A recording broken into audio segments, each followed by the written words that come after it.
Media വണ്ണിൽ മറ്റൊരു ചർച്ച വന്നു. ആ ചർച്ചയിൽ ഞാനില്ല, പക്ഷെ അതിൽ അഡ്വക്കേറ്റ് ജയശങ്കർ ഉണ്ട്. ജയശങ്കർ രാഷ്ട്രീയ നിരീക്ഷകൻ, നമ്മുടെ എ റഹീമും ഉണ്ട്. അപ്പൊ ഞാനും റഹീമും കൂടി സ്ഥിരം ചർച്ചകളിൽ കോർത്തോണ്ടിരുന്നു. പക്ഷെ അന്ന് ചരിത്രത്തിൽ ആദ്യമായി റഹീം എന്നെ പിന്തുണച്ചു. അതായത് ജയശങ്കറിന്റെ പേരിന് താഴെ എഴുതിയിരിക്കുന്നത് രാഷ്ട്രീയ നിരീക്ഷകൻ എന്നാണ്. അപ്പൊ ഈ ചോദ്യം വന്നപ്പോഴത്തെ ഒരു ചോദ്യം, വിഷയ സംബന്ധിയായിട്ടുള്ള ഒരു ചോദ്യം റഹീമിനോട് വന്നപ്പോ റഹീം പറഞ്ഞു, അതിലേക്ക് വരുന്നതിന് മുമ്പ് എനിക്ക് മീഡിയ വണ്ണിനോട് ഒരു കാര്യം പറയാനുണ്ട്. നിങ്ങൾ ശ്രീജിത്ത് പണിക്കരോട് കാണിച്ചത് കടുത്ത അനീതിയാണ്. അപ്പൊ ആങ്കർ കിളി പോയിരിക്കുകയാണ്, എന്താ സംഭവം? പുള്ളി പറഞ്ഞു, നിങ്ങൾ ശ്രീജിത്ത് പണിക്കരെ കഴിഞ്ഞ ദിവസത്തെ ചർച്ചയിൽ അദ്ദേഹം ഒഴിവാകാൻ കാരണം അദ്ദേഹത്തിന്റെ രാഷ്ട്രീയം എവിടെയാണ് എന്നതിനെ കുറിച്ച് നിങ്ങൾ പറയും എന്ന് കരുതിയിട്ടാണ്.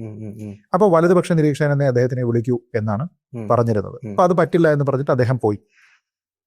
പക്ഷെ ഇന്ന് നോക്കൂ, നിങ്ങൾ ജയശങ്കറിന്റെ പേരിന്റെ താഴെ രാഷ്ട്രീയ നിരീക്ഷകനുള്ളൂ.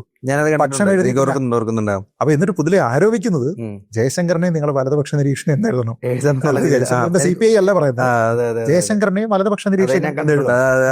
അപ്പൊ അത് നിങ്ങൾക്ക് വെക്കാൻ വയ്യ എങ്കിൽ നിങ്ങൾ ശ്രീജിത്തിനോട് കാണിച്ചത് കടുത്ത അനീതിയാണ് എന്ന് പുള്ളി എന്ന് ക്വസ്റ്റ്യൻ ചെയ്യുകയും ചെയ്തു.